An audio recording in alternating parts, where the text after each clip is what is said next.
Welcome back, folks. This is week 2 of Zendikar Rising. I went to my local game store, which is not a WPN, not a sanctioned place. It's just an old retired guy. It's sports cards, collectibles, memorabilia, comic books, Magic, Pokemon, just anything collectible. He's got roughly probably a good 15 to 20 regulars that come in and purchase Magic. And so I'm one of them now. I've been going to a store now for a little over 2 years. Love the guy. Shout out to Eminem, Cars and Collectibles over here in Columbus, Indiana. And since he's not WPN, he's not sanctioned, he decided to throw a tournament. This was a sealed Zendikar Rising. We had 9 people show up. And it was basically he opened 2 draft booster boxes. Everybody come in, grab a random 6-pack. Some people just grab without care. Some dig around. It was pretty much just, grab it. We all opened the packs up, and here are my 6 rares. I did not get any mythics. So I'll just start out with, we got Lotus Cobra. I don't think this really needs an explanation. Again, it got downshifted from mythic to rare. But hey, it's a really good card if you get it like in your opening hand and you can like start setting the tempo. Over here I got a River Glide Pathway, the Is-It colors, red, blue. Not even gonna see play, just due to the fact that that is not a good color combo for me that I pulled, let alone, I don't think it has a lot of board presence in sealed. Myriad Construct, this is my first 4th rare of the set. This was a little confusing for a lot of people. It's a 4 colorless for a 4/4. I never actually played this with the kicker. So really, if it did come with the kicker, it gets +1/+1 counters equal to the non-basic lands your opponent controls. I tried to get this out every time, turn 4, no matter what. But however, if it becomes a target of a spell, you got to sacrifice it, and you create 4 1/1 artifact creature tokens equal to this's power. So, I'm attacking with this thing like every turn, 4/4, or hey, it shatters into 4 pieces. Hopefully, unless they make the power go down. Anyways, enough of that card. It's colorless. I didn't realize how good it was and limited for this set. I think it's just the 4 for the 4/4, and it can like do other stuff. Like you take it out outside combat, it's still another threat. So anyways, okay, so we got 3 black cards here, and I'll just start out with the Big Daddy here because this is really how my whole deck was wrapped around this one rare. Keep in mind, it's a cleric. For 2 and a white and black, I get a 3/3 lifelink legendary cleric. Now, either if another cleric dies or this guy dies, I return another cleric card from my graveyard with less casting cost than the creature or the cleric that just died. So I really don't even know the best way to really play this guy other than the graveyard bounce. I don't know whether I should keep him as a defender, keep him as an attacker. So really, I tried to be very conservative. I just knew that this guy was not going to last very long on the table, just because, I mean, even if you take him out, if I have something else in the graveyard, most likely my clerics are cheaper than 4. So I'm going to get another one back. So they wanted to take this guy out first thing. So I didn't have a lot of removal, and I'm going to go into my actual deck here pretty soon. But another rare here, it's a cleric. 2/1 for 1 and a black, menace lifelink. If you pay the other 3 and a black, you return any creature card from your graveyard to the battlefield. So I can bring this guy back. I can bring anything back. It was great. Menace, lifelink. If I could throw an equipment on him, I probably would be attacking with him more. I never played this card as a 2/1 menace lifelinker ever. I basically waited until I had 6 mana, and by then, it's at least turn 6+ in the game. I've had to either trade creatures, whatever. My creatures have been targeted for death.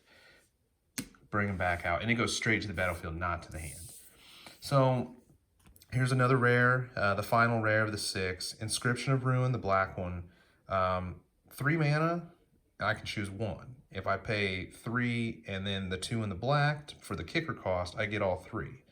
So my 3 choices here are force the opponent to discard 2 cards, return a creature card with casting cost 2 or less from the graveyard to the battlefield, or destroy target creature with converted mana cost 3 or less. I only played this with the kicker once, and I made him basically do the discard and the destroy target creature. I didn't even have any creatures in the battlefield. So most of the time I save this for destroy target creature 3 or less, just because I needed removal. So I had to go at least black. Black has the most removal in this set, especially at common level. There's some uncommons too, but for the most part, I was trying to do this cleric theme. Now, I wanted really to do party first, but you know, with cleric just being one of the 4 party members, you got wizard, you got rogue, you got warrior, and you got cleric. Like getting a subtraction or a discount cost because of my party members, or doing triggering a greater amount due to the multiple party members, it was a little tough. With me being white and black, I don't get a lot of wizards, and there's a few warriors, but mainly it's rogues and clerics. So without further ado, I'll just kind of shove this out of the way here, because this is my actual deck. I play 17 lands all the time, and I played those 4 rares up there. So I'm going to start out with my white cards here. I ended up pulling 2 Nahiri Bindings, which, if you're not familiar with it, enchant creature or planeswalker. Can't attack or block. Angel Cleric. When it comes in, it's a 3/4 flyer, solid. A Raptor, you know, 3 mana, you know, 2 and 1 for a 2/2 flyer. It's okay. I never used the bounce effect. You know, smite the monstrous, kill something with power 4 great instant speed. Really like that. I played 2 Skyclave Clerics, and then I know they are lands. I actually treated these as creatures, and I did not ever play these as lands. Mainly because I wanted the lifelink trigger and the cleric and the 1/3 body to kind of stay back as an attack or a blocker. With my McKindy Stampede here, I always played it for the +2/+2. I unfortunately, it is a sorcery, but really it wasn't the damage and the toughness buff wasn't actually to kill the opponent with lethal damage. It was to actually buff my life linkers. So not only could they attack and maybe survive, but there was one turn where I gained 10 life, just two creatures coming through, 2 5/5s with lifelink. And, you know, that was a huge swing. So this was probably this is my only landfall card here. It's called Prowling Felidar, 2/3 Vigilance. When a land comes into play, you get a +1/+1 counter. I saw no downside to that being a common. Let's go back to Expedition Healer. It's a common. Basically, if I have another cleric on the board, 2/2 Vigilance lifelink, can't beat that. McKindy Ox. Okay, now this was my biggest creature in the deck. Okay, so this is the showcase art. You know, it's got a nice little sunset kind of thing. Whenever it's a 4/4 for 4 and 1. You know, 5 mana for a 4/4 base for white. That's pretty solid. I know you could get into angel territory with that mana, but for a common, I think that's pretty solid. But really, the landfall trigger, I forgot to say, this was the key landfall card. When I played a land, it tapped another creature my opponent controlled. I'll get into that here in a second, but really it was to tap the opponent's flying creatures. That was really what the thing is. So I also played Acquisition Expert. I really can only reveal 1 or 2 cards at a time and force the player to discard. Blood Beckoning, I played this a lot. This was probably my most, I always could play it for the 4, and always got, you know, two creature cards back to my hand. Ghastly Gloomhunter, 1/1 flying lifelink. In the late game, I could actually pay the kicker cost to make it a 3/3 flying bat.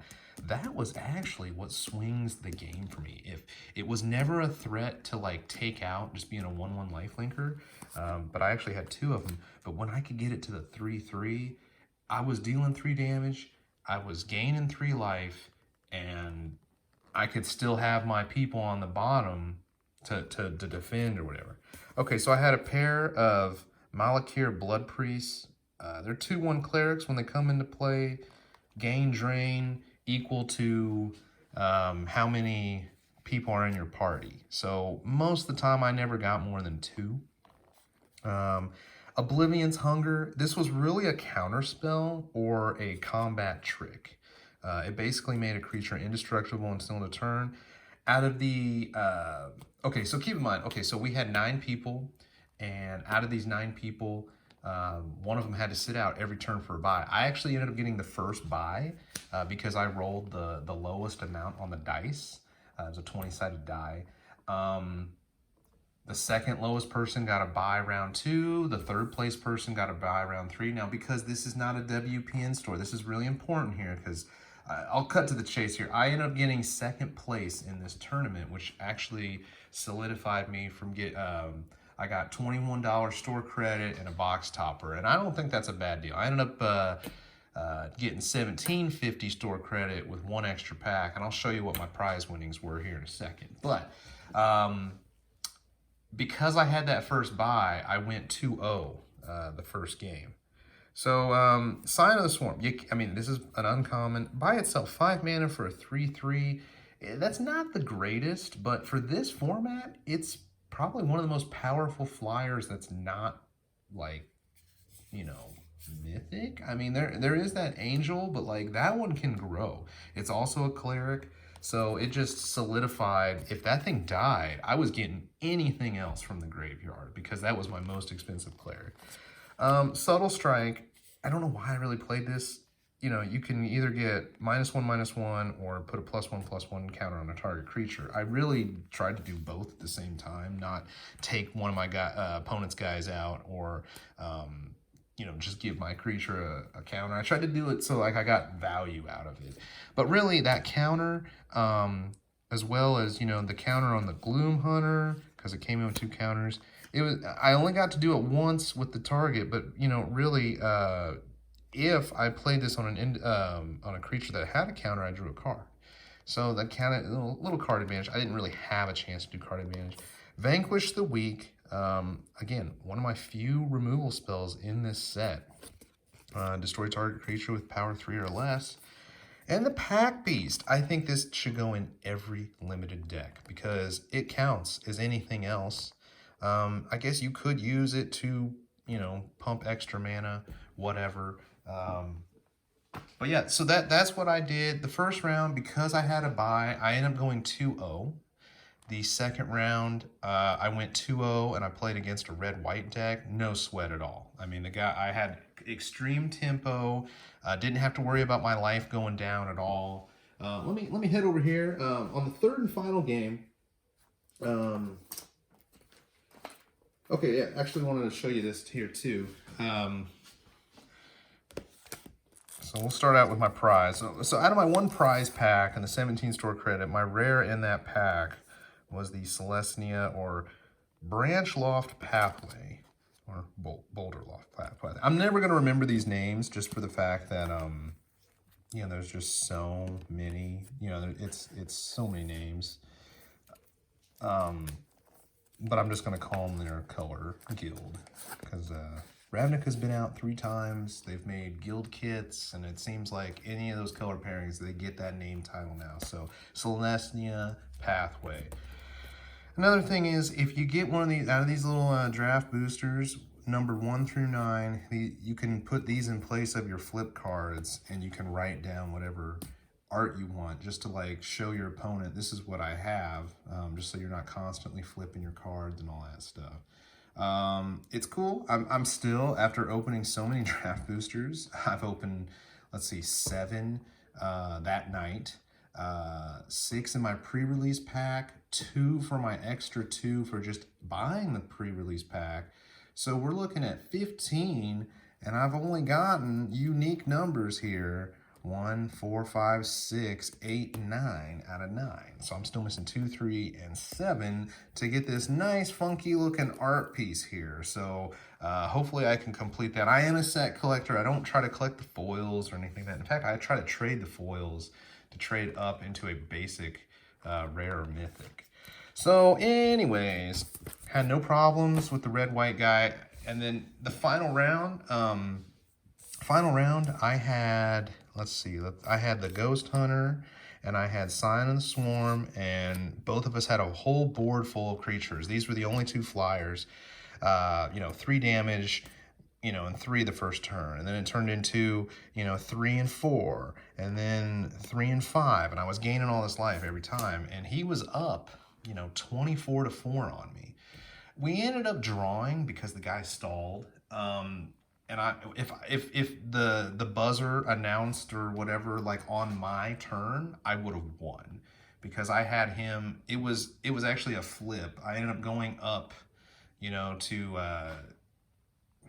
17 to 4, and he had no answer for either of these guys.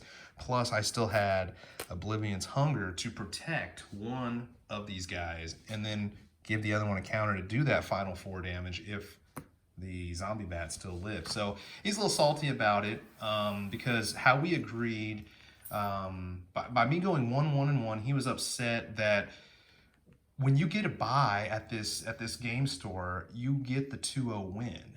And instead of doing a strength of schedule, which is typically how the Wizards WPN stores handle the statistics, he does basically wins losses. He treats everybody as equals. I kind of like it this way because it gives everybody a chance.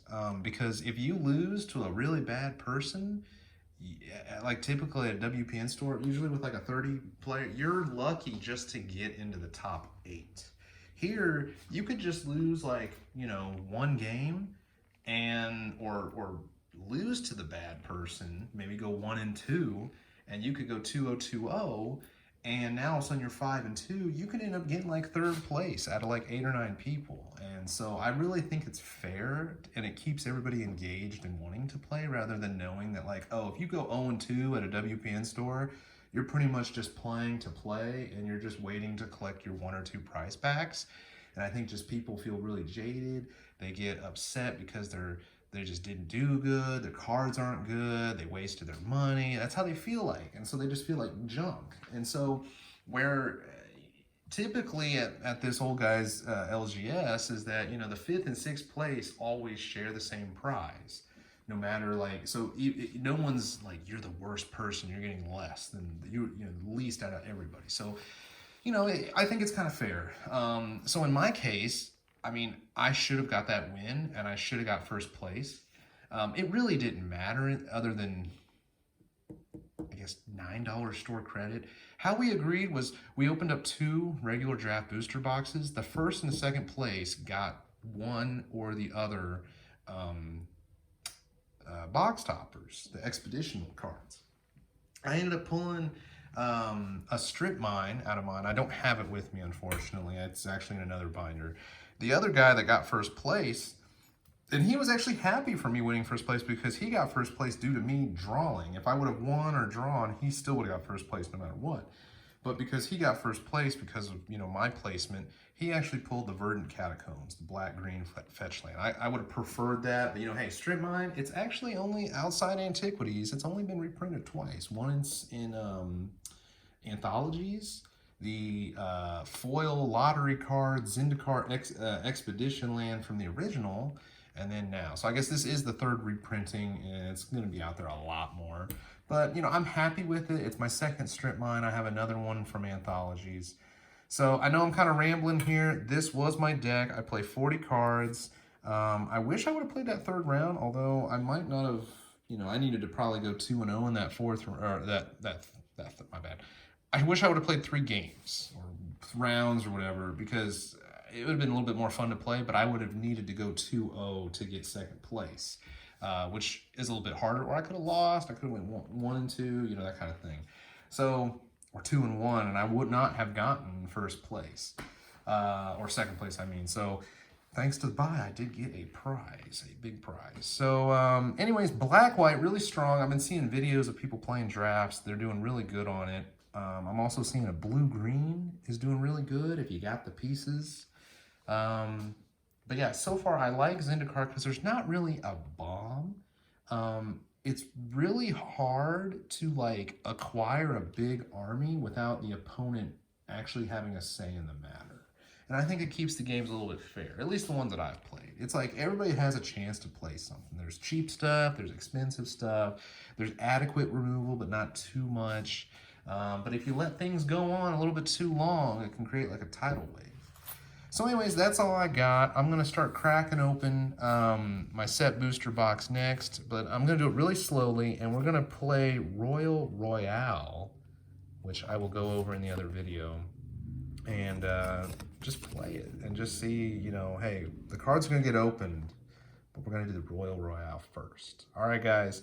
So far, so good. I might do one more draft of this, but the value in this set is just getting crushed by the collector boosters.